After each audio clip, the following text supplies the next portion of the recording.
Welcome to NucleCast, the official podcast of the ANWA Deterrence Center. Our host is Dr. Adam Lowther, co-founder and vice president for research at the National Institute for Deterrence Studies. The ANWA Deterrence Center is a 501c3 organization ensuring a broader understanding of the nation's strategic nuclear deterrent and its ongoing modernization. Thank you for listening and welcome to the show. The views of the host and the guests are their own. Welcome back to another exciting episode of NucleCast. Of course, as always, I'm your host, Adam Lowther, and today we have with us a truly great guest. Of course, I'm talking about Mr. Franklin C. Miller, or as we in the nuclear community know him as, one of the gray beards of the nuclear world. Of course, Frank spent, 3 or 4 decades now, probably 4 decades, serving as a Pentagon official, a White House official, and most recently, he was a member of the Strategic Posture Commission, which is, of course, the reason we asked him to come on NucleCast. Frank, thanks for joining us on the show. Adam, it's a pleasure to be back. So the Strategic Posture Commission recently completed its report, and you had a number, and for those that don't know, it was a bipartisan commission, and to many of our surprise, the results were there was more advocacy for modernization, for the sort of the types of programs that we thought would not be possible given the composition of the commission. So let me start by asking if you could tell the listeners what was the impetus behind the commission, and then could you maybe give us a synopsis of the commission's findings? Sure. So the impetus, I think, was that the last Strategic Posture Commission was held in 2008, 2009. And folks on the Hill, senior folks on the Hill in both houses had recognized that the world has changed dramatically since that time, 13, 14 years ago. And they wanted a new look at the world. And so they decided to create this Congressional Commission. As you said, there were 12 members nominated by senators and members of the House, six nominally Republicans, 6 nominally Democrats. And the commission began its work in 2022 and slogged our way through 2022 and into 2023. And as you say, just issued our final report last month. So it was, I think it did surprise a lot of people. The report is very, very robust in any number of areas. It is very wide in the subject matter it addresses, but it is threat-based. We spent a lot of time with the intelligence community. It is bipartisan, and it is, in fact, a consensus report. All of the commissioners sign up to every hard-fought word in the document. Yeah, that was one of the things that I think struck so many people, is just the fact that you could get these 12 very different perspectives to agree on what were some, pretty robust findings. Could you maybe go into detail more on what those specific findings were? Sure. Well, we'll go over the top of the waves because there were 131 findings and 81 recommendations. So none of us have time to get through all that.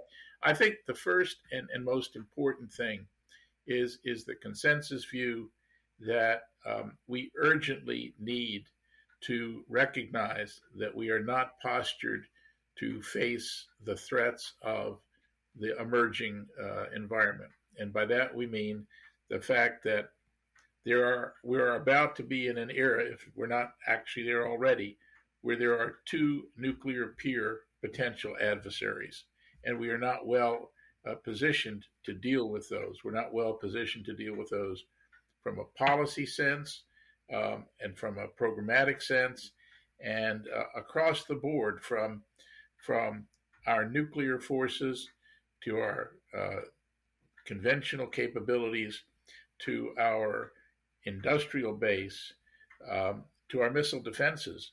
We are not postured well to do that. So the commission advocated change in policy, and we can go through that in our conversation. And it advocated getting ready to make changes to existing programs, and for the out years, it makes changes or recommends changes to the modernization program. We can go through all of those things. But I think it will be important to say up front, because of some of the negative coverage we've got, it's not calling for a new arms race. It's not calling for major new spending on nuclear forces in the near term, and clearly because the Russians have been putting new forces in the field since the mid 2010s, and the Chinese have been putting new forces in the field for at least 5 to 7 years, and we haven't put any new forces in the field. We're still catching up. So it's clearly not an attempt to create an arms race, because there are two people racing, and it's Russia and China. Yeah, that's a good point. Let me ask you why, in terms of this discussion about two near peers, and as I've been thinking about it, this idea of the three-body problem. And in reality, I've come to the conclusion that no, it's not really a three-body problem. It's a two-body problem. It's two Asian dictators in Vladimir Putin and Xi Jinping, and potentially a third in Kim Jong-un.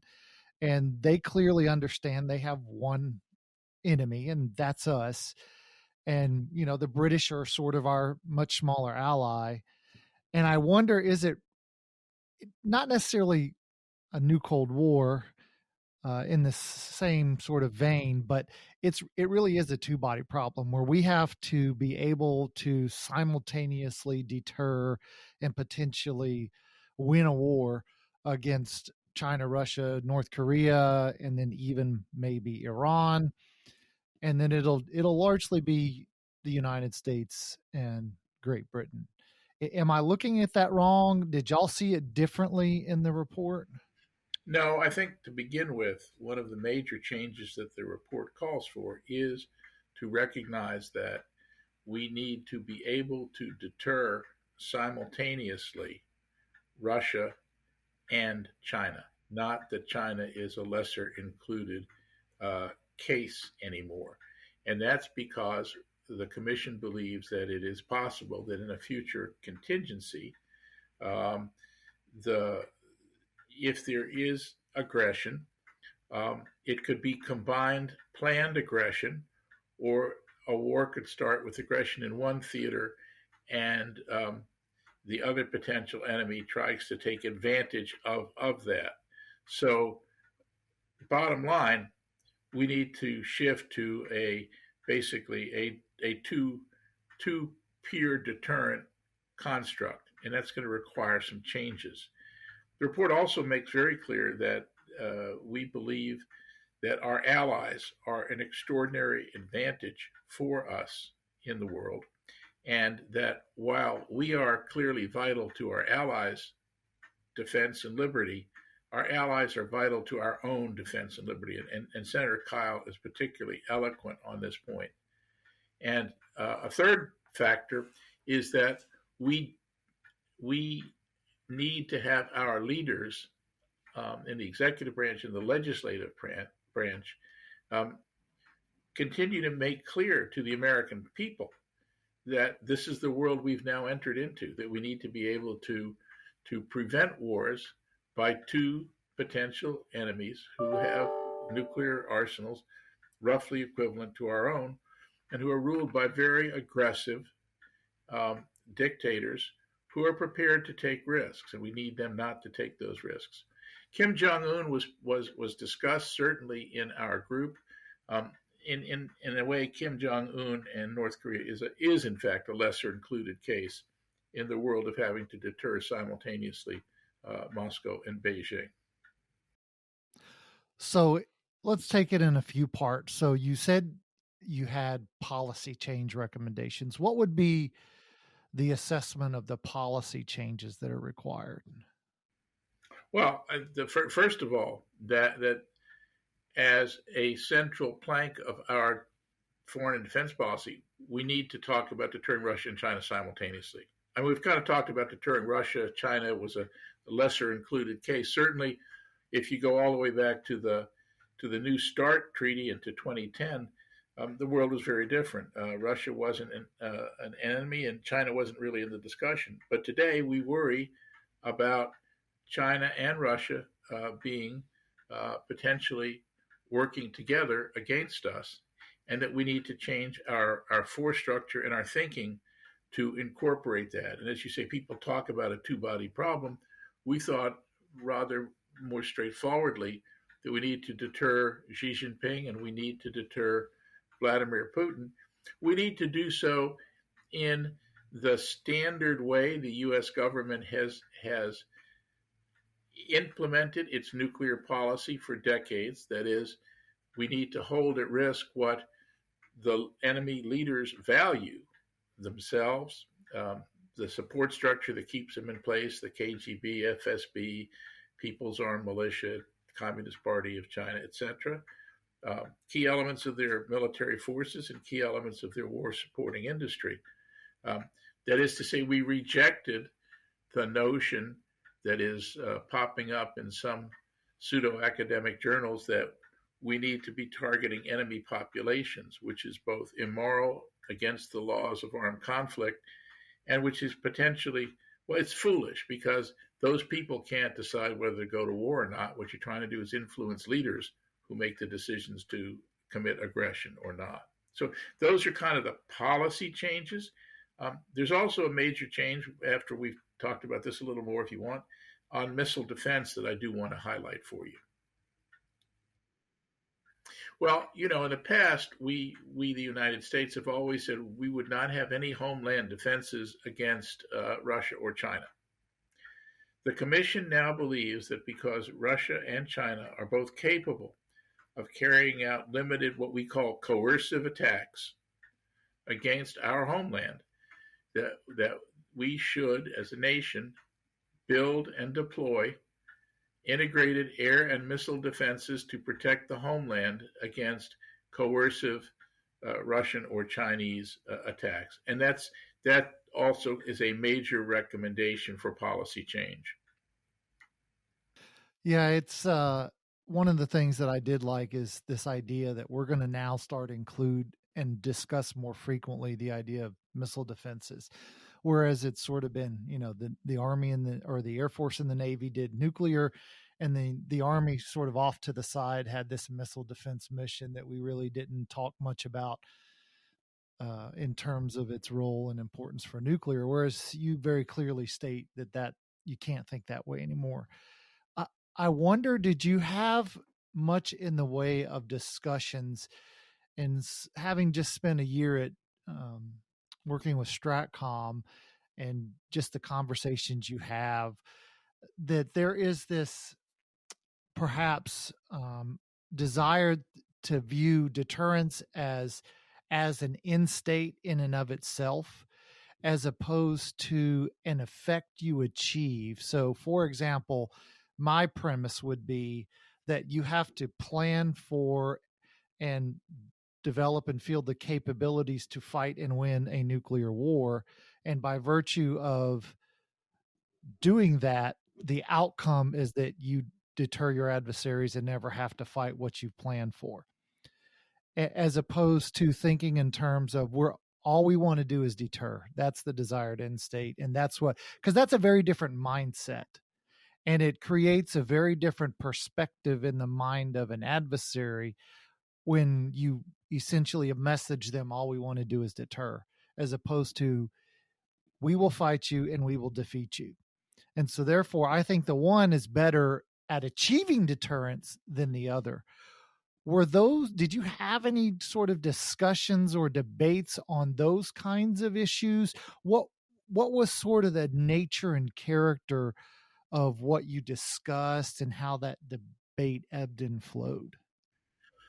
Well, we did not get into that sort of philosophical approach. I mean, what you're describing, in essence, is a school of thought that talks about existential deterrence. That I've got some nuclear weapons; they may or may not work, but you don't really know whether they work, and therefore I have deterred you.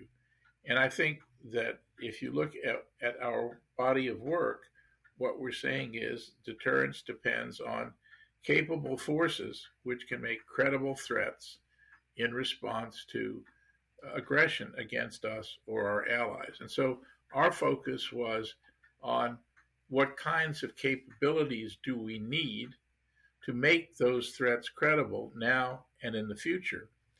And we did not, we deliberately did not try to say how many forces were required.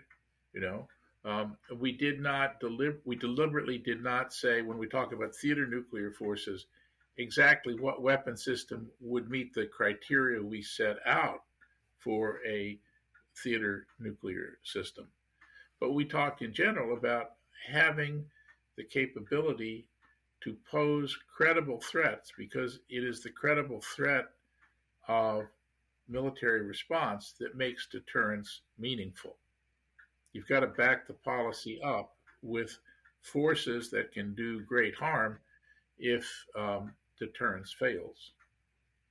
It's that time in the show where we have to take a quick break. So I want to give you a question before the break to answer afterward. And so that question is, was there a discussion? One of the big topics that I and others, I'm sure you have been thinking about, is this idea of conventional nuclear integration, CNI. Was that topic something you discussed, and what was sort of the consensus? So we'll take a quick break and we'll be right back. This episode of NucleCast is brought to you by the ANWA Deterrence Center, whose mission is to educate Americans about the nuclear enterprise and strategic deterrence.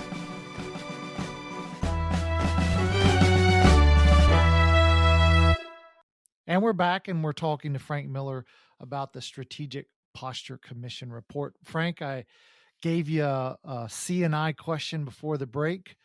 Was there any discussion of this topic? Well, I think let's kind of define our terms here. I mean, I know conventional nuclear integration is something that is it's a buzzword, like integrated deterrence, that's kicked around a great deal. In facing potential aggression from Russia and China, we recognize that both nations' militaries have integrated gray area attacks, conventional attacks, nuclear attacks, space attacks, and cyber attacks. So when you have to deter a Xi Jinping or a Vladimir Putin, you have to have the full suite of capabilities to say, that's not going to work, that's not going to work, that's not going to work. So in a sense, yes, we talked about the need to make sure that our conventional capabilities are improved, that if we can't fight and win at the conventional level, we'll have to rely more on our nuclear forces, which we don't really want to do. But those nuclear forces have to be beefed up as well. And we need to improve our capability in space, and we need to improve our capability in cyber, and we need to be able to defend the homeland against coercive attacks. So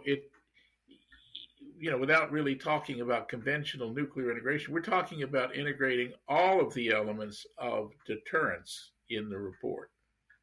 Yeah, one of the things that I've been giving a lot of thought to lately, after some of the work my colleagues at NSRI and elsewhere have done, is this idea that, particularly for the Russians and to some degree for the Chinese, that the United States has some superiority in conventional capabilities, air power, for example, precision guided weapons.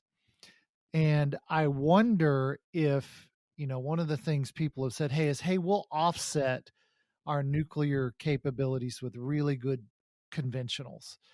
And that'll do the trick. You can destroy the same targets. You don't need the nukes. We don't need, low yield and tactical or theater nuclear weapons. We got all this other stuff. But for me, as I read the Russians in particular, that creates a nuclear spiral where the better our conventionals get, the more they rely on tactical or theater nuclear weapons. And that you're in effect having the exact opposite effect of what you would like to have. Did any kind of topics along those lines come up? How did you sort of see Russian strategy? You mentioned gray zone warfare and this idea that they'll attack in cyber and space. How did the discussion of the conventional nuclear mix, how'd that work out? Well, again, I mean, we talk in the report about needing a whole of government approach. And by that, we mean, the capability to engage in deterrent actions and, potentially countering hostile actions day to day in politics and in propaganda and in influence operations and in all of that. But going straight through, we talk about the need to build up our capabilities and that those capabilities need to be in a whole of government strategy. That is, you don't have this force here and that force there and that force there, and that they're not integrated in any way. You mentioned low yield, and you would be, interested. Your listeners would be interested in knowing that when we talk about the need, and we talk about a need to build up U.S. theater nuclear capabilities, we talk about a survivable low yield system, precisely to deter potential and use of low yield systems. Now, again, we didn't give it a name. We didn't say, whether it was going to be sea launched, air launched, or ground launched, but we said it needed to be survivable, deployable, capable of remaining in theater for extended periods of time, and to have a low yield capability. So yes, I think we did talk about all of those things. We didn't tell the Pentagon how they should employ these things, but obviously, if you're in a war with an enemy who's integrated its own capabilities, you need to be able to deter across the board. So we've talked about policy changes. You've mentioned integrated air and missile defenses. You've talked sort of generally a theater capability. Were there any other major capabilities or approaches that you decided on that you think the listeners need to understand? I do. So, first there's this charge that we're calling for billions, trillions in nuclear systems. And so when you look at the report, there is a phased set of recommendations, or a set of phased recommendations to be perfectly accurate. And what we're calling for in the near term is more priority and on long range conventional strike, sort of our anti-A2AD systems. And so there are systems there is a system, for example, that the Army and Navy are jointly developing, but the deployment timeline on that is very, very slow, particularly when you contrast that with what the theater commanders are saying is a possible year when the war might begin in Asia. We can't afford to put these things out in penny packets. So the commission calls for accelerating the deployment of long-range conventional strike. The commission calls for increasing the Air Force tanker fleet, because we don't have enough tankers to support a major war in Asia, let alone simultaneous conflict in Europe and in Asia. And the Air Force program, whatever they're going to do, it just doesn't answer the mail. I mean, another 60 odd tankers isn't going to make a difference. You got to buy a lot more tankers, and that's the second thing we talk about in the near term: tankers, long range conventional strike, going towards a integrated air and missile defense, which would require developing it. That's a priority. And then the last thing, and to the degree anything is particularly expensive in the near term, it's to rebuild our critical defense infrastructure, both the defense industrial base as well as the nuclear weapons production complex. Because as you know, Adam, I presume many of your listeners know, NNSA's production facilities are, many of them date to the 1940s and 50s. So we are calling for an infusion of funds to increase the capability for the NNSA to produce nuclear weapons. But that's the near-term funding. We're not calling for major, expenditures in the near term. We are saying that as we approach 2026 and the expiration of the New START Treaty and into a world where we don't know what the future is going to be, that we may need to upload. We may need to take warheads out of the hedge and put them on, maybe go back to Merving Minuteman, or maybe putting more warheads on Trident. We talk about the fact that when New START expires, we would want to return to nuclear service the B-52s that were taken out of the nuclear role and the Trident tubes that were taken out of the nuclear role. And that we're worried, again, we're sort of talking near term now, we're talking 26 to maybe 35. We worry about the transition because we're relying on keeping our older systems alive when the newer systems come in. But if there's going to be some sort of a hiccup, whether it's on Sentinel or B-21 or Columbia, and we hope there won't be, we need to keep the older systems alive until the new ones actually start coming into the field. So we're worried about maintaining an adequate capability during that transition period. But again, that's not a lot of money compared to acquiring new things. Now, what we do say as a commission is that in the out years, that the modernization program is necessary, but it's not sufficient. So we say we're going to need to buy more Columbia boats. That a minimum of 12 is not the answer. It's going to have to be more than 12. That we need to buy more B-21 bombers. That we need to buy more LRSOs. But those are out year funds. I mean, that's sort of 2035 and beyond. So this is all part of a phased approach to making sure that the deterrent is capable of simultaneously preventing aggression in Asia and in Europe. One of the things that has sort of struck me is you mentioned the criticism on all of this new spending and we can't afford it. And I'm sort of baffled by the criticism because as we know, the annual modernization costs are less than the money that Medicare and Medicaid lose annually to waste, fraud, and abuse. That's $80 billion a year. That's what they lose. If we just take the first 2 years of COVID relief funding in the Biden administration and the fraud in those 2 years of that program, that would pay for 30 years of nuclear modernization and operations. And so nobody's really talking about the fraud and abuse in these other programs and saying we've got to stop this, we've got to fix this, but yet they have this angst about nuclear modernization that it's not affordable.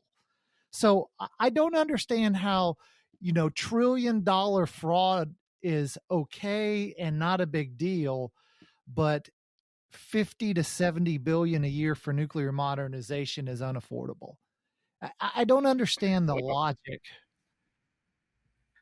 I'm not an expert in fraud, waste, and abuse. So I can't talk to those numbers, but what I can talk to with confidence is that in the 2018 nuclear posture review, the Defense Department said that the total combined cost of both operating the current deployment and modernizing the force into the 2040s was between 6 and 7% of the defense budget. You and I both know that the defense budget today is larger than it was in 2018. And so that 6 to 7% is going to have come down. So again, we're talking about something in 6% or lower to prevent global nuclear war, to prevent the unthinkable, and that's easily affordable. And again, the critics, because they just throw a lot of mud, say this is an arms race, say this is too expensive, but they don't look at what we wrote, and they don't look at what the programs are. And the fact of the matter is, Minuteman and Trident Ohio-class submarines have been kept around an awful long time, and they have to be replaced, or we get out of the deterrent business, and we can't afford to do that. So we can afford to modernize the force, and we can afford to make certain that our space-based capabilities are protected, and that we have deterrent capabilities in space. And the same goes for cyber. We're dealing with some pretty aggressive and nasty characters. Yeah, and the charge that you're advocating a new arms race, I think it was, I don't remember whether it was Admiral Richard or General Cotton, but I think it was one of the two said, an arms race is much less expensive than a war. And so they would much rather have an arms race than a war. And, I know I agree. I think you probably do as well.